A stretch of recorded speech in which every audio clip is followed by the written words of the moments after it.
안녕하세요. 새롭게 하소서 주영훈입니다. 안녕하세요. 안수지입니다. 안녕하세요. 박유환입니다. 세상이 참 많이 바뀌었다, 변했다라고 하지만 아직도 많은 사람들의 시선 속에서는 조울증, 조현병, 우울증과 같은 정신적인 질환에 대한 시선이 곱지 않은 것이 사실이죠. 네, 그럼에도 불구하고 자신의 병을 공개하시고 또 많은 위로와 도움을 주고 계시는 분이 오늘 초대 손님입니다. 네, 이분은 나는 조울증 환자입니다 라고 고백하고 계신 분이에요. 네. 고아영 집사님 바로 모셔보겠습니다. 어서 오세요. 안녕하세요. 어서 오세요. 안녕하세요. 네, 반갑습니다. 정신질환에 대해서 굉장히 인식이 안 좋기 때문에 가족들로부터도 이해를 받지 못하시는 분들 굉장히 많으세요. 내가 결혼했는데 우리 신랑 정신병원에 입원했어 이렇게 말할 수 있는 분이 별로 없을 거예요. 아마 자랑스럽지 않았고 창피했고 그리고 숨기고 싶었죠. 그때는. 자랑은 아니지만 이제 13번 입원했거든요. 지금 뭐하냐 이랬더니 방바닥에다가 14알의 약을 확 뿌리더니 도망가는 거예요. 좀 자괴감 같은 거에 빠질 경우들이 많이 있었죠. 정말 쓰나미 같은 우리 두 아이의 17번의 입원이 막 들이쳤구나. 와, 우리 살았네. 우리 가족은 살아났네. 가끔 그런 그 이미지가 떠오를 때가 있어요.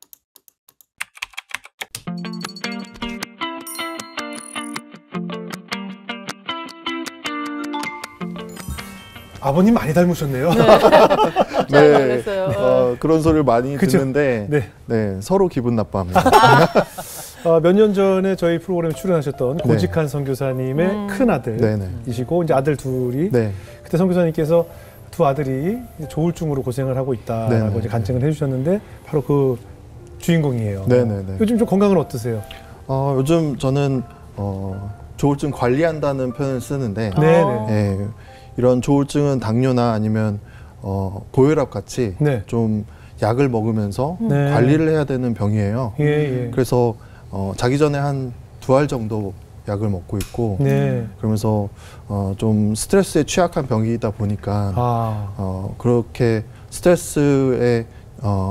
스트레스가 많은 그런 환경은 좀 피하려고 노력을 하고 또 마음의 근육도 좀 키우려고 노력을 하는 그런 상태입니다. 아, 그러시군요. 결혼도 하시고 또 아이들하고 굉장히 단란하게 잘 지내신다고 하던데. 네네.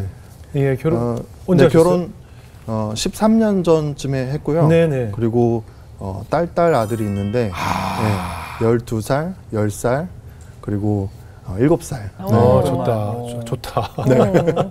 그러네요. 지금까지 우리 집사님의 인생을 하나님께서 어떻게 이끌어 오셨고 또 어떻게 이렇게 좀 좋아지셨는지 한번 이야기를 나눠보겠습니다. 많은 분들이 이제 조울증에 대해서 얘기를 하게 되면 언제 또 무슨 이유로 이런 병이 발병을 했을까가 궁금해지거든요. 언제부터 시작이 됐나요? 많은 분들이 정신질환이 이렇게 발병이 됐다고 하면 이런 큰 트라우마나 이런 사건으로 인해서 좀 정신이 이렇게 획가닥한 그런 걸로 생각을 많이 하시는데 그런 경우는 굉장히 드물고 이거는 서서히 안 좋아지는 그런 병이거든요.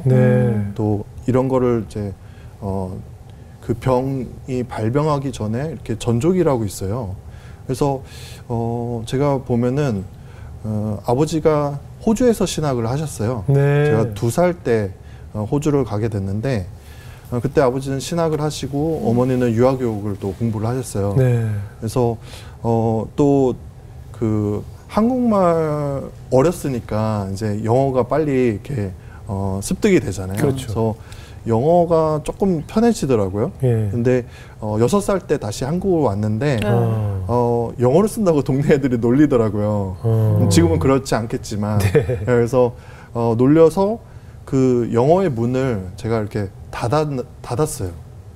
그랬다 보니까 표현하는 데도 굉장히 한계가 있었고 말을 안 하게 되는 제가 뭐 어떠한 일이 있었는데 그거를 부모님한테 잘 전달도 못하고 또 감정의 그런 것들을 대화로 풀어내지 못하다 보니까 이게 계속 누적이 됐어요. 그리고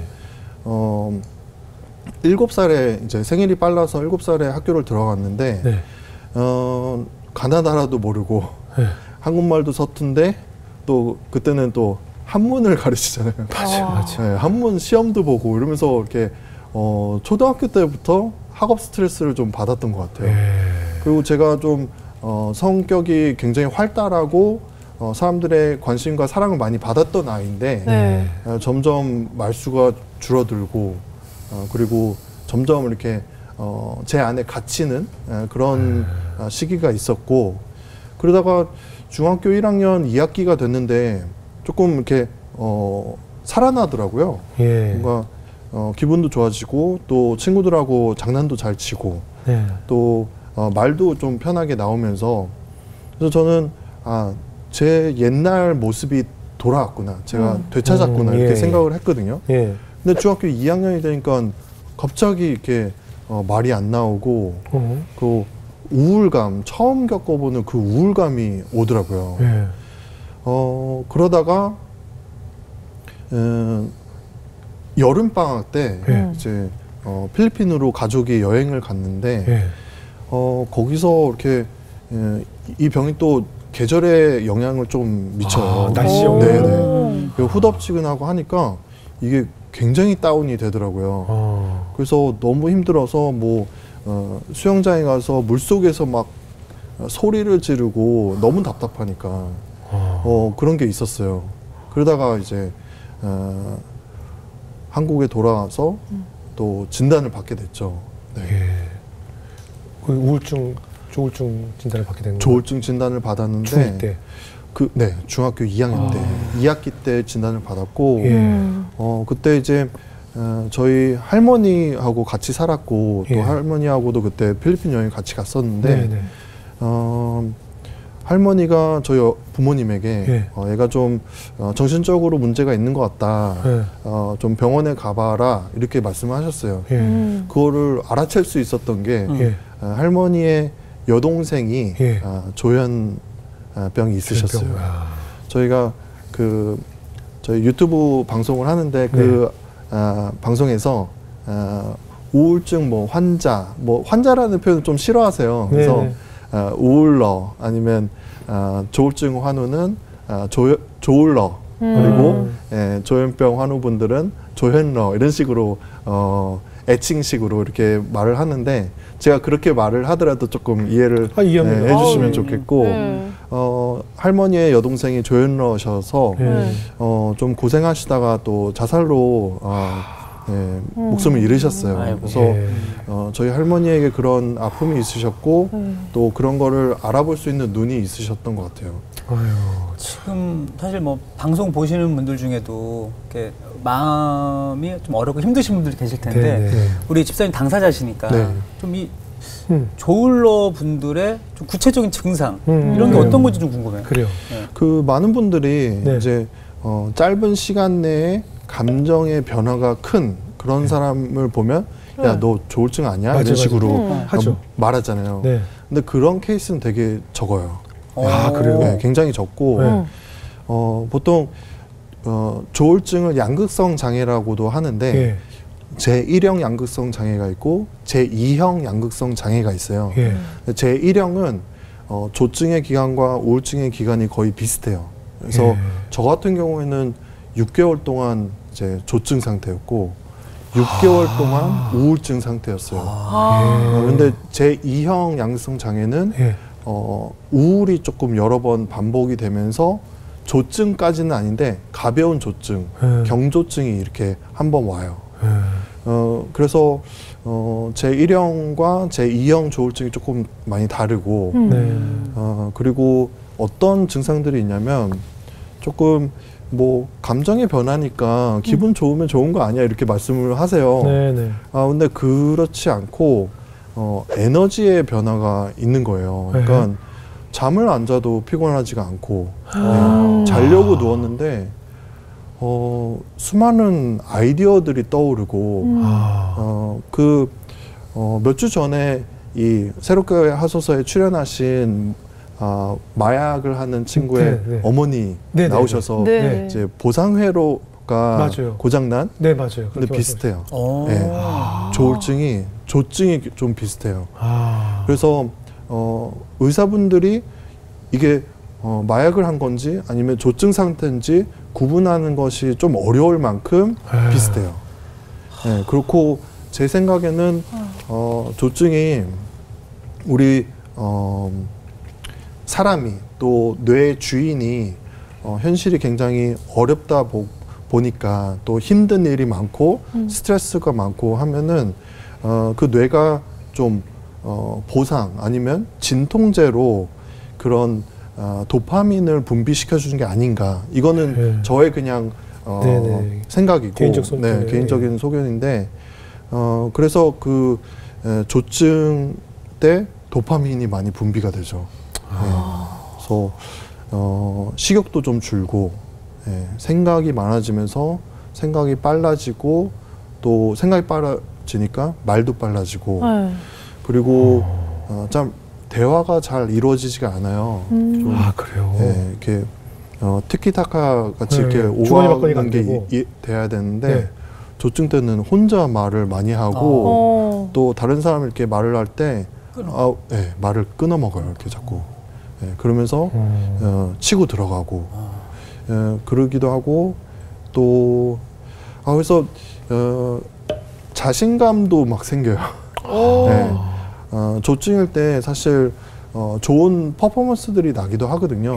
또 예술하시는 분들한테 조증이 굉장히 많아요. 맞아요. 그리고 글도 잘 써지고 또 참신한 아이디어로 뭐 프로젝트를 기획한다든가 이런 기획력도 생기고 추진력도 굉장히 생기고 해요.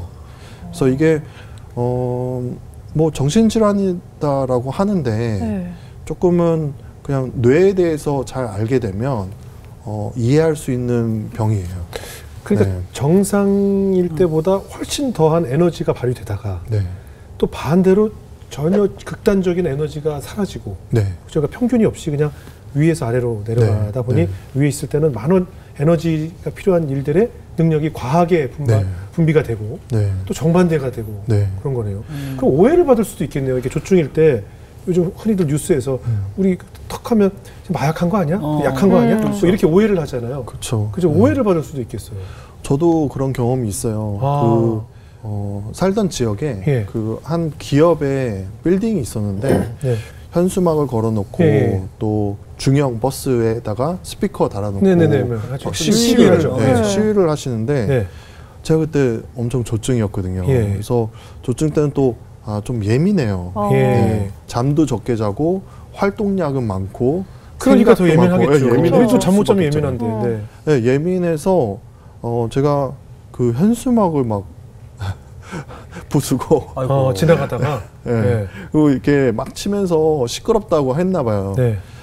그랬더니 그 안에 계신 한 여자분이 나오셨는데 이 여자분이 이렇게 저한테 왜 그러냐고 하면서 이렇게 하다가 카메라를 이렇게 스마트폰을 꺼내서 촬영을 하시려고 하는 거예요. 그래서 제가 찍지 마라 이렇게 했는데 이제 핸드폰이 땅에 떨어지고 하면서 이분이 또 경찰을 부른 거죠. 그래서 경찰서에 끌려갔는데 이분은 자기 폭행당했다 이렇게 말씀을 하시고 근데 이제 거기 경찰서에 높은 분이 보시더니 얘 마약한 거 아니야? 이렇게 오해할 수 있을 것 같아요.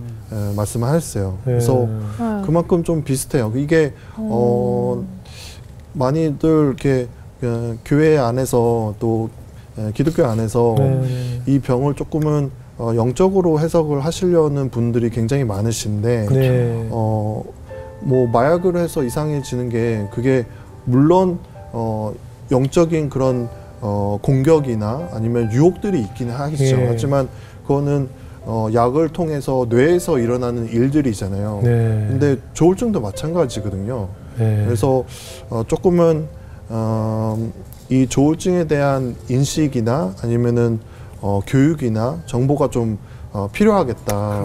그래서 목사님들이 많이 이제 앞으로는 더 그런 성도들이 늘어갈 텐데. 우리도 알고 있어야 이해하게 되고. 그러니까. 무엇보다도 그 학창 시절이 얼마나 힘들었을까 싶은데요. 성인이 됐다면야 뭐 내 의지대로 하지만 청소년 기회 얼마나 힘들었을까요? 힘든 일도 많았죠. 많았는데 그러니까 아까 얘기했다시피 이 병으로만 힘들면 모르겠는데 병을 통해서 다른 사람의 나를 대하는 태도나 이런 것들이 달라지다 보니까 또 오해도 많이 받게 되고 그래서 제가 중학교 2학년 2학기 때 처음 진단을 받았다고 했는데 그때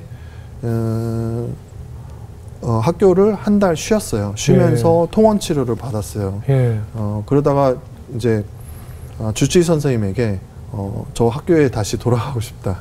그리고 약간 이게 또 조증이 조금 이렇게 올라오니까 자신감이 생기면서 나 다시 가면 잘할 수 있을 것 같다. 이렇게 해서 주치의 선생님이 좀 말리셨는데 그래도 갔어요.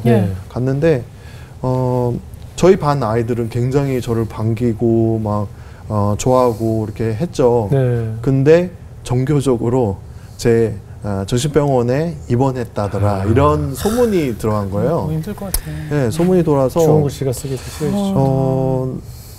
반 아이들은 괜찮은데 복도로 이렇게 뭐 화장실 간다든가 이렇게 하잖아요. 그러면은 이렇게 피해서 가거나 또 하루는 어떤 여자애가 악수를 하재요. 그래서 뭐지 이러면서 악수를 했는데 저쪽 한켠에서 막 이렇게 웃고 막 소리 지르는 거예요. 그래서 뭔가 했더니 가위바위보에서 진 사람이 쟤하고 악수하고 오기 이런 벌칙으로 하고 이랬던 거예요. 그래서 근데 이제 들으시면 굉장히 이렇게 마음 아프시죠. 근데 저는 그때가 또 조증 막 이러니까 제가 그 사람들보다 우월한 존재가 되어 있는 거예요. 조증 때는. 그렇기 때문에 크게 막 상처로 다가오지는 않았어요. 그 당시. 근데 지금 생각해 보면 좀 제 자신이 좀 안쓰럽다 그런 생각이 들기도 하죠. 그럼 뭐 이게 왕따 문제 같은 그런 것도 계속 겪으셨던 거예요? 정교적인 왕따 한순간에 돼버린 거죠. 그래서 중학교 1학년 때는 항상 같이 노는 그룹이 있었고 또 학교가 끝나면 집에 갈 때 같이 이렇게 가는 그룹이 있었는데 발병 이후에 어느샌가 제가 혼자 집을 가고 있더라고요. 그때가 굉장히 외로웠고 참 쓸쓸해서 친구들의 놀림과 이런 것보다 그때가 좀 많이 기억이 나고 또 외롭잖아요. 그럼 그 후에 이제 쭉 그 병을 앓다가 사실 뭐 좋다는 우리가 흔히 얘기하는 좀 이렇게 되면 좀 치료가 된대라는 데 많이 찾아보셨을 거 아니에요? 그럼 좀 좋아졌던 것 같다, 좀 완치가 된 것 같다 이렇게 생각하는 순간도 있었을 것 같은데. 네, 맞아요. 그 제가 미국에 방문할 기회가 있었는데 어떤 교회에 가니까 아픈 사람을 위해서 기도하는 시간이 있더라고요. 그래서 아픈 사람 있으면 손 들어봐라, 손 들고 일어서라. 그래서 일어났죠. 그런데 이제 옆에 앉으셨던 분이 물어보는 거예요. 뭐 때문에 기도받고 싶냐. 그래서 조울증이라고 이렇게 얘기를 했더니 그분이 조금 놀라시면서 내가 그 병이 얼마나 역겨운 병인지 안다. 이렇게 말씀하시는 거예요. 그곳은 기도를 해주셨어요. 그리고 며칠 뒤에 이렇게 저 멀리서 저를 막 손짓하면서 오라고 해서 가니까 그분이더라고요. 기도를 해주신 분. 근데 그분이 말씀하시는데 너를 위해서 기도했는데 나의 조울증이 나았어. 이렇게 얘기를 하시는 거예요. 그분이 조울러셨던 거예요. 그분 본인이? 조울러였는데 자기는 그런 아픈 사람 치유 기도를 위해서 일어나지 않는 분인데 제가 일어났던 거예요. 그래서 저를 위해서 기도를 했는데 본인이 났어요. 본인이 났다고. 근데 이게 정말 난 건지 아닌지는 조금 확인은 필요한 그런 건데 그러면서 하나님께 왜 저분 나셨는데 저는 치유가 안 됐을까? 그러면서 저도 좀 치유가 되었으면 하는 그런 마음이 컸었는지 하나님께 이렇게 기도로 내가 나았다라는 좀 생각을 하게 되었어요. 그 저희 아버지가 고등학교 때 불면증으로 굉장히 고생을 하셨거든요. 그런데 대학교 때 수련회 때 기도를 하는 가운데 하나님의 손길이 좀 느껴지면서 불면증이 사라졌어요. 그 이후로는 뭐 코를 많이 골아서 다른 사람을 잠 못 자게 했지. 숙면에 드셨군요. 그 잠으로 고생을 하시는 일이 없어지고 그 계기로 이제 사역의 길을 걷게 되신 건데 아버지에게 제가 기도하는 가운데 또 다른 사람이 저를 기도해서 이 병이 난 것 같다. 그래서 저는 이제 약을 안 먹어보겠다. 이게 난지 안 났는지는 모르는 거거든요. 이렇게 통증이 있고 이런 게 아니다 보니까. 네, 그렇죠. 그래서 약을 끊어야지 내가 낫는지 안 낫는지를 확인할 수가 있어요. 그렇죠.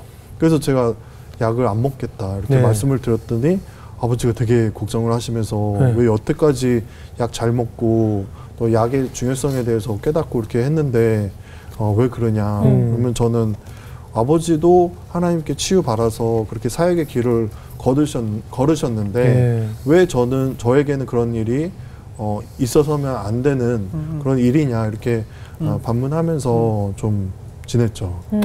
네. 그럼 시간이 지나면서 좀 나았다고 생각을 했을 거 아니에요? 네. 근데 내가 나은 것이 아니구나라고 또 느끼게 되는 거예요? 그때 이제 한국으로 돌아와서 병이 있었지만 나은 상태라고 생각하는 그때가 조금 경조증 그럴 때여서 막 이렇게 좀 자신감도 생기고 리더십도 생기고 이런 때였는데 그때 제 와이프를 만났어요. 교회에서 이렇게 크리스마스 행사가 있어가지고 그때 만났다가 같은 조가 되면서 그때 만났는데 저희 와이프와 교제하게 되면서 얘기를 했죠. 내가 이런 병이 있었는데 하나님께 기도해서 나았고 지금은 약을 먹지 않는 상태다. 이렇게 얘기를 했죠. 그래서 제 아내는 조울증에 대한 그런 지식이 별로 없었어가지고 그런 병이 있구나. 그리고 나을 수 있는 병이구나. 이렇게 생각을 했대요. 그래서 너무 깊게 생각 안 하고 그후로는 결혼을 잘 했죠. 잘 했는데 제가 또 이렇게 급격하게 뜨기 시작하더라고요. 그러면서 아내하고 굉장히 많이 충돌이 생겼어요. 그리고 그런 아까 시위하는 분들하고 마찰이 생긴 거 그때가 이제 신혼 때예요. 그래서 굉장히 좀 이런 치료가 필요했던 시기였는데 저희 부모님이 이렇게 보시고서는 안 되겠다, 입원을 해야겠다 이렇게 결정을 하셔서 부모님이 오셨는데 복숭아 캔을 제가 복숭아 이런 통조림을 좋아하는데 그걸 이렇게 주시더라고요. 그래서 맛있게 먹었어요. 그랬는데 그 뒤로 기억이 안 나는 거예요. 부모님이 너무 안 돼서 수면제를 거기다가 이렇게 좀 타셔가지고 그래서 이제 제가 잠이 들었는데 갑자기 이렇게 현관문이 열리더니 우당탕 이렇게 누가 들어오는 소리가 나서 이렇게 얼떨결에 이렇게 했는데 사설 구급대원들이 이제 저를 이송을 하는 거죠, 병원으로. 그래서 병원에 가족 동의만 있으면 되니까. 보호자 동의만. 동의 입원을 그때 한 거죠. 그래서 제 아내는 그냥 입원해서 뭐 1주, 2주 이렇게 입원하고 나오는 걸로 생각을 했는데 한 달 넘게 신혼인데. 그러게요. 그럼 그때 그 조증일 때 약간 아내분과 이제 환경이 좀 바뀌고 새로운 이제 결혼 생활이라는 걸 하면서 나도 모르는 이게 증상들이 좀 나타났을 거 아니에요. 어떤 증상이 있었길래 좀 부딪혔던 거예요? 우선은 제가 이렇게 막 예민해지고 자고 새벽에 이렇게 일어나고 신혼인데 왜 자꾸 일어나서 자꾸 깨져요. 잠이 이렇게 수면욕이 굉장히 줄어요. 그리고 자는 시간이 굉장히 적어지는데 뭐 아침에 일어나서 그때 뭐 또 아내가 임신을 하게 되면서 제가 이렇게 기분이 좋았는지 막 편의점 가서 음료수 캔을 막 사가지고 한 10개, 20개를 사가지고 교회 앞에서 지나가는 출근하시는 차들 이렇게 하면서 캔을 이렇게 하나씩 주는 거예요. 그러면은 그분들이 왜 이걸 주는 거예요? 이러면서 물어보면은 제가 좋은 일이 있어서요. 이러면서 막 줘요. 근데 이제 그런 게 약간 조증 때 나타나는 그런 충동적인 그런 일들이에요. 그때 이제 다른 목사님이 한 목사님이 보시고서는 쟤 전도하는구나 이렇게 생각하고 충분히 그렇게 볼 수 있죠. 네, 교회 앞에서 하니까 거의 전도지만 끼면 뭐 근데 아직까지 그 말씀 못 드리고 그렇죠. 아직까지 그 말씀을 못 드리고 그런데 이제 그런 뭔가 좀 이해하기 힘든 행동들을 하는 거예요. 제가 그때 또 뭐에 꽂혔냐면 금색이 나는 스프레이가 있거든요. 이렇게 바깥에 나가서 이렇게 나무 이런 기둥 뿌리 이런 데다가 이렇게 스프레이로 이렇게 막 하는 거예요. 하면은 나무가 금색이면서 되게 멋있게 변하더라고요. 근데 그거에 꽂혀가지고 집안에 죽은 바퀴벌레가 있었는데 거기다가 이렇게 막 금색 스프레이 한 거예요. 제 아내가 그걸 보고 기겁을 했어요. 기겁을. 그런 진짜 웃지 못할 일들이 여러 번 생기면서 아내가 되게 힘들었어요. 그럼 다시 이제 재발이라고 아내도 알게 됐을 수도 있잖아요, 그죠? 알게 됐겠죠. 아내는 이제 이 병에 대해서 잘 몰랐는데 이제 이런 병의 실체를 좀 직접적으로 경험을 하는 거죠. 그래서 아내는 약간 충격이고 본인은 되게 실망이었을 것 같아요. 다 낫다고 생각을 했는데 하나님께서 다 고쳐주셨다고 생각하셨을 기도로 낫는데 그쵸. 그래서 하나님한테 좀 원망하거나 그때 뭐 그러진 않으셨어요? 그러니까 이게 하나님한테 원망하는 마음 당연히 생기고 그러는데 이제 이런 병을 갖고 계신 분들이 많이들 하나님께 나아가고 또 치유 기도를 많이 받고 이렇게 하는데 이 병이 이렇게 단숨에 이렇게 딱 기적적으로 나오면 정말 좋겠죠. 그러면 하나님께서 나를 치유해 주셨거나 이렇게 너무 좋을 수 있는데 저에게는 그런 일이 생기지 않더라고요. 제가 정말 많이 정말 셀 수 없을 만큼 이런 치유가 필요한 사람 일어나라 기도하는 시간에 항상 일어나고 기도를 받아도 그런 일이 일어나지 않는 거예요. 그런데 이제 좀 이런 생각이 들더라고요. 하나님이 내가 하나님께 나아가는데 이 병을 낫게 해주시기 위해서 내가 병 고침을 위해서 하나님께 나아가는 거를 그건 하나님한테 중요한 게 아니라 내가 하나님께 나가는 게 중요하구나. 하나님이 나를 고쳐주시는 그런 하나님으로가 아니라 하나님은 내 전체를 원하시는 거구나. 이런 걸로 조금 느끼게 됐어요. 네.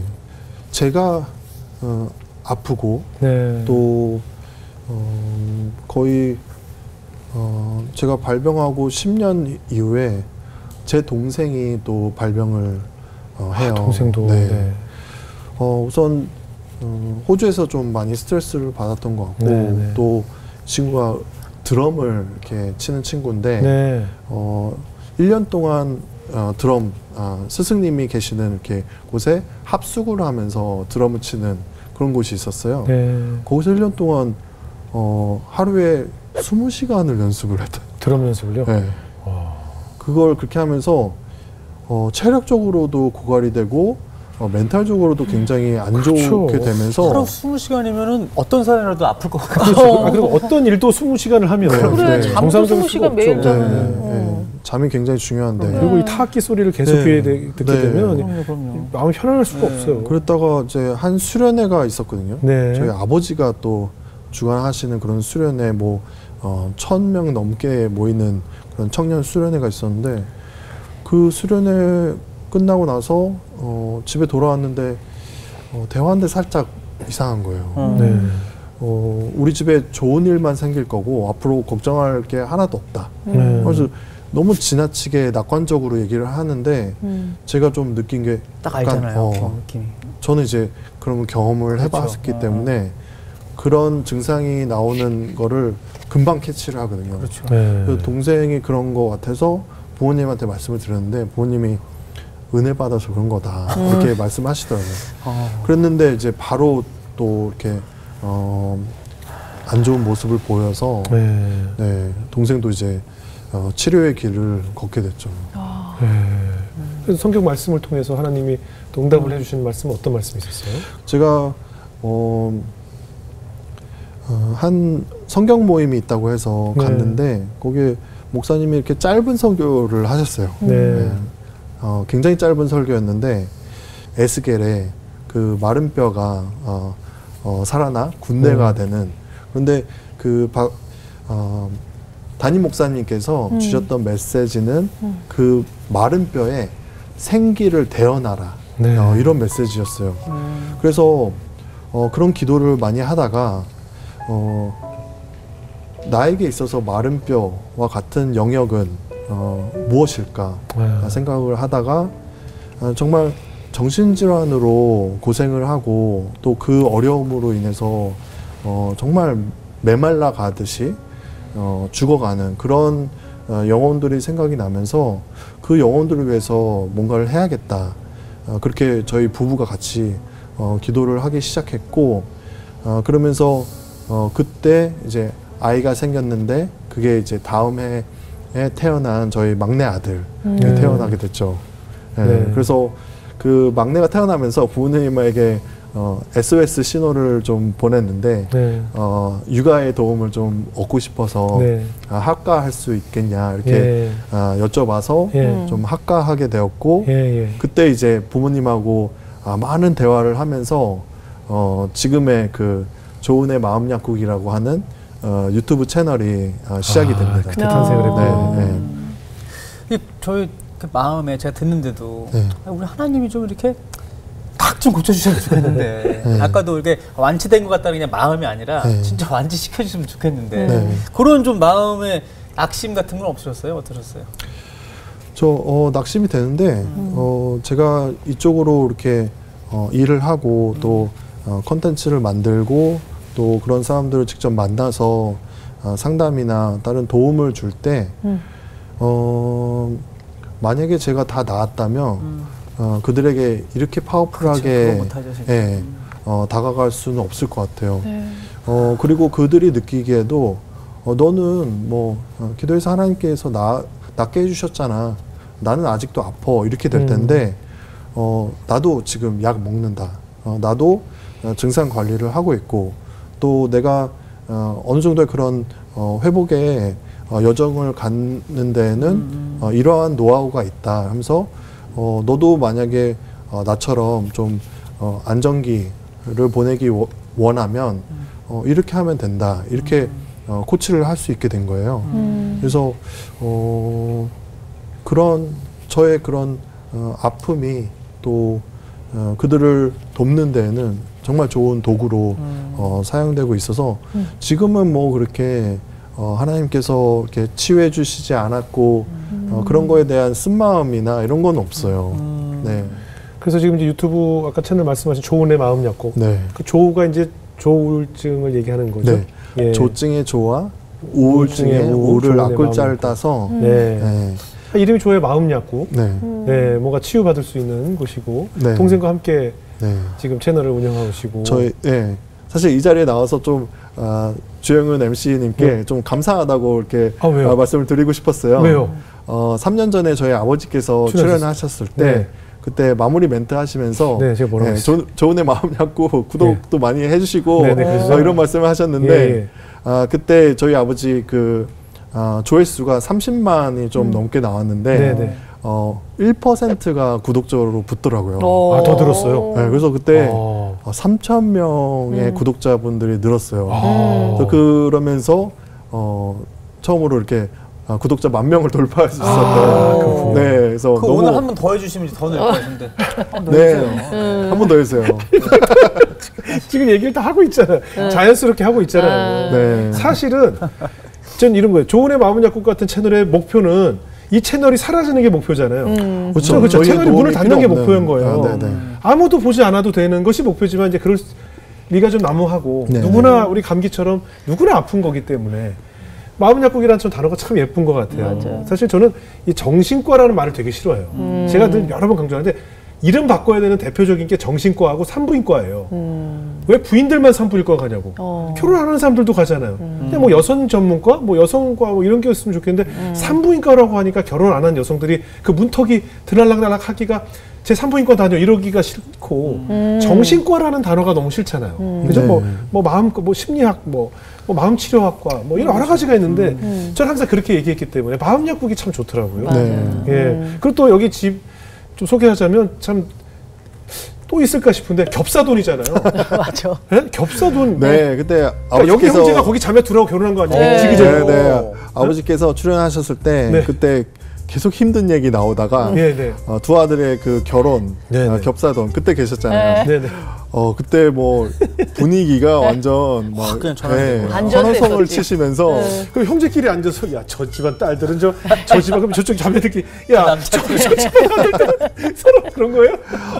그러니까 어떻게 됐냐면 그 저하고 아내하고 결혼할 때 그 동생이 조금 컨디션이 안 좋았어가지고 저는 이제 결혼 전에 그 와이프가 될 사람의 언니를 만나고 이렇게 식사도 같이 하고 했었죠. 그런데 결혼식 때 제 동생이 나타났는데 저희 와이프의 언니가 보고서는 아 신랑의 친구구나 이러면서 처음 봤구나. 이러면서 처음 봤으니까 살짝 내가 좋아하는 이상형에 가깝다. 누가 그러니까 저기 제 동생이 처형이 먼저.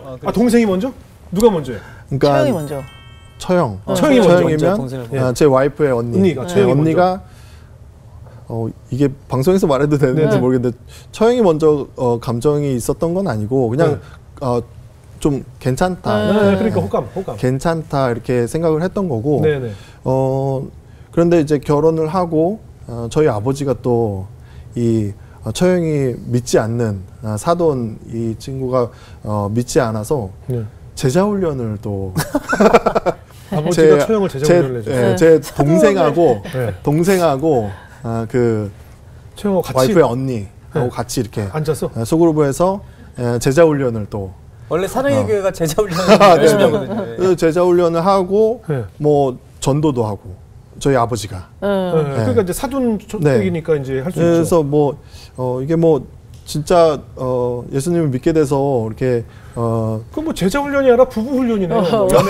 그렇게 됐네. 예비 부부 그런데 이제 아버지는 둘이 뭐 맺어질 거라고 전혀 생각을 하시지 않았고 저희 와이프가 먼저 좀 눈치를 채가지고 아버지한테 말씀을 드렸는데 아버지가 아니다 뭐 그럴 리가 있겠냐.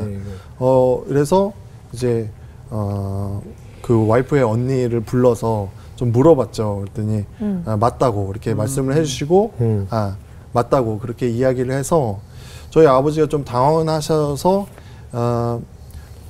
저희 아버지가 당황을 하셔서 그 아는 변호사님한테 전화를 한 거예요.